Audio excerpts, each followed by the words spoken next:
Hello friends, कैसे हैं आप सब। मैं एक बार फिर हाजिर हूँ एक मज़ेदार सी कहानी लेके। मेरा नाम श्वेता है, मैं एक टीचर और एक जर्नलिस्ट हूँ और जैसे आप जानते हैं कहानियाँ सुनाना मेरा शौक है, तो दुनिया सबकी में आपका बहुत बहुत स्वागत है।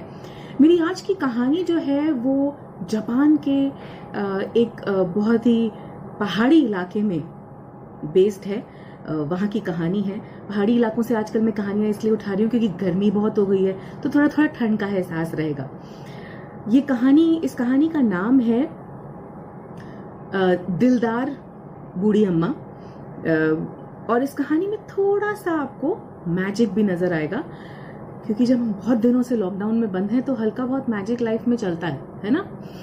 तो शुरू करते हैं। एक काफी समय पहले की बात है। एक बूढ़ी अम्मा पहाड़ पे दूर दराज इलाके में रहती थी। उसके पास एक प्यारी सी झोपड़ी थी और एक छोटी सी दुकान थी। उस दुकान में वो चाय और समझ लीजिए इडली या अप्पे बनाया करती थी। और ये जो राहगीर थे, जो ट्रैवलर्स वहाँ से गुजरते थे, वो उसकी दुकान पे रुक कर फ्रेश होते थे, चाय पानी पीते थे, इडली अप्पे खाते थे और आगे निकल जाते थे। उसकी जो राइस डम्पलिंग्स, जिसे हम इडली या अप्पे कह सकते हैं, वो बहुत ही लोगों को पसंद आते थे।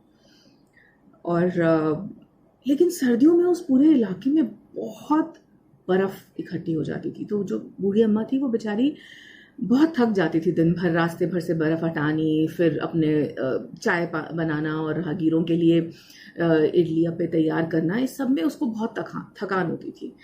एक दिन पूरा दिन काम करने के बाद थक हार के वो चाय पीने बैठी, तो रात को दरवाजे पर एक दस्तक हुई।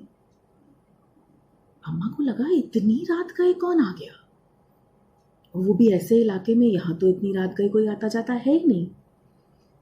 बहरहाल अम्मा उठी, उसने दरवाज़ा खोला, देखा एक आदमी खड़ा था एकदम ढका हुआ और हाथ जोड़े हुए। बोला कि मेरी एक बच्ची बहुत बीमार है, मेरे 5 बच्चे हैं, सबसे छोटी मेरी 5वीं बच्ची जो है वो बहुत बहुत बीमार है, मुझे मदद की सख्त ज़रूरत है। तो अम्मा बोली कि भाई इस मौसम में और इस जगह इस वक्त डॉक्टर मिलना तो बहुत मुश्किल है। तो बोला कि मैं क्या करूं, मुझे कुछ समझ नहीं आ रहा, आप मेरी मदद करें। तो बूढ़ी अम्मा जल्दी से अपनी एक आयुर्वेदिक दवाई ले आई और उसको दी और बोला कि देखो ये ले जाओ, इसको पानी में उबालना और बच्ची को पिलाना, पूरी उम्मीद करती हूँ कि बच्ची ठीक हो जाएगी। फिर ये कह के बूढ़ी अम्मा को एक ख्याल सा आया, उसे लगा कि मैं खुद ही क्यों नहीं चली जाती। तो बूढ़ी अम्मा ने उस राहगीर को बोला कि देखो ऐसा भी कर सकते हैं कि मैं तुम्हारे साथ चलती हूँ। तो वो बड़ा खुश हुआ, बोला कि ये तो बहुत अच्छी बात होगी अम्मा, आप मेरे साथ चलिए। तो बूढ़ी अम्मा ने लालटेन जलाई, अपना गर्म कपड़े अपने ओढ़े और चल दी उसके साथ। आंधी तूफान, बाहर बर्फबारी हो रही थी। बूढ़ी अम्मा की लालटेन बुझ गई, थोड़ी देर बाद उसे दिखना बंद हो गया। बोली कि भैया मुझे कुछ नहीं दिखाई दे रहा, मैं कैसे चलूं अब। तो उसने कहा अम्मा आप चिंता मत करिए, और उसने झट से अम्मा को अपने कंधे पे लिया और वो दौड़ता हुआ चला गया। अम्मा को बड़ी हैरानी हुई कि इतनी अंधेरी रात, इतनी बर्फबारी, और उसने ये मुझे अपने कंधे पर उठाए दौड़े चले जा रहा है, इसको सब कैसे दिख रहा है इतनी साफ साफ। बहरहाल अम्मा ने ये सब सोचना बंद किया। जब वो उनके घर पहुंची तो उसने बच्ची की हालत देखी, तो उसे तुरंत से उसने अपनी दवा बनाई, दवा बना के बच्ची को पिलाई, सरहाने बैठी रही उसके, रात भर उसको ठंडे पानी की पट्टियां करती रही। सुबह तक बच्ची सुकून की नींद सो रही थी। दोनों मियाँ बीवी, उस बच्ची के बाकी 4 भाई बहन, सब बेहद खुश। उन्हें बहुत अच्छा लगा। उन्होंने हाथ जोड़ के अम्मा को धन्यवाद किया और बोला कि हम आपके लिए क्या कर सकते हैं। तो अम्मा बोली नहीं नहीं, मैं आपके काम आई, यही बहुत बड़ी बात थी, मुझे बहुत पसंद है जब मैं लोगों के काम आती हूँ। तो और हाथ जोड़े और बोली कि अब मैं घर जाना चाहूँगी। तो जो चारों बाकी के बच्चे थे उन्होंने कहा अम्मा हम आपको छोड़ के आते हैं। तो वो चारों बच्चे बाहर, क्योंकि बर्फबारी होके चुकी थी, हालांकि अब मौसम खुल गया था, तो चारों बच्चे जो बर्फ थी वो पैर से तप तप तप तप तप तप दबाते हुए अम्मा को उसके घर तक छोड़ने निकल गए। अब अम्मा घर पहुंच गई।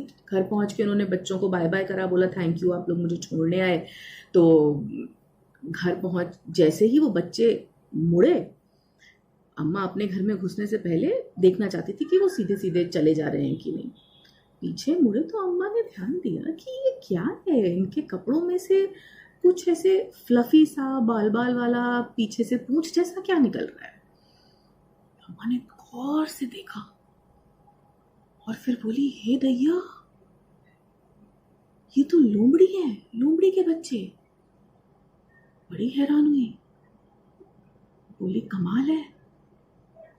अपने घर गई, अंदर चाय बनाई अपने लिए, सोचने लगी कि देखो इन्होंने मुझे उल्लू बनाया। फिर एक और कप चाय बना के पिया। फिर बोली कि चलो कोई बात नहीं, बीमारी में तो हर किसी की मदद करनी चाहिए, चाहे वो जानवर हो चाहे इंसान, क्या फर्क पड़ता है। मेरा काम था मदद करना, सो मैंने की। इसमें ये क्या सोचना कि किसी ने मुझे उल्लू बनाया कि नहीं बनाया।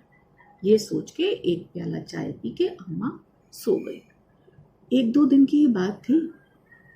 भयंकर आंधी तूफान, बर्फबारी इतनी कि अम्मा का घर लगभग धंसने लगा। अम्मा बहुत परेशान हुई और सोचने लगी कि अगर किसी से मदद नहीं मिली तो मेरा तो घर ढह जाएगा इस बर्फ से। अब ये सोच ही रही थी अम्मा कि उसे बाहर से गाना गाने की आवाजें आने लगी। उठ के बाहर गई, देखा ये गाना कौन गा रहा है। तो उसने देखा कि ये 5 बच्चे छोटे छोटे लोमड़ी के और 2 बड़े लोमड़ियाँ उसके रास्ते पर से, उसकी छत पर से, घर पे से, सब जगह से बर्फ हटाने में लगे हैं गाना गाते हुए। अम्मा को लगा हो ना हो ये वही परिवार है जिसकी मदद मैंने करी थी। अम्मा बाहर आई, उसने उनको थैंक यू बोला बहुत बहुत धन्यवाद, आप लोगों ने मेरी इतनी मदद करी। तो पापा लोमड़ी बोले कि अम्मा ये तो हमारा फर्ज था, आपने हमारी ज़रूरत के समय मदद करी थी बिना कुछ सोचे समझे, तो हम कैसे नहीं करते आपकी मदद। और वो बच्चे इतने खुश हुए कि उन्होंने कहा कि हम तो रोज़ आ सकते हैं आपकी ऐसे मदद करने, हमें कोई प्रॉब्लम नहीं है, बस आप हमें राइस डम्पलिंग्स खिला दिया करें, इडली। तो अम्मा ने उन सबको अंदर बुलाया, चाय पिलाई और अपने इडली और अप्पे उनके आगे परोसे, सब ने मिल बांट के खाए। तो देखा आपने, एक छोटी सी एक्ट ऑफ काइंडनेस जिसे हम बोलते हैं। ये नहीं सोचना मदद करने से पहले कि ये कौन है, कहाँ से आया है। मदद मदद होती है। दयालु होना, मदद करना बहुत ज़रूरी है। तो आप ऐसा करें कि रोज़ रात को सोने से पहले एक सवाल अपने आप से करें कि आज आपने किसकी मदद करी, आप किसके साथ आपने काइंडनेस शो की, आपने ये शो किया कि आप समझ रहे हैं उनकी तकलीफ और साथ में इसलिए उनकी मदद करने आए हैं। ये सोचिए।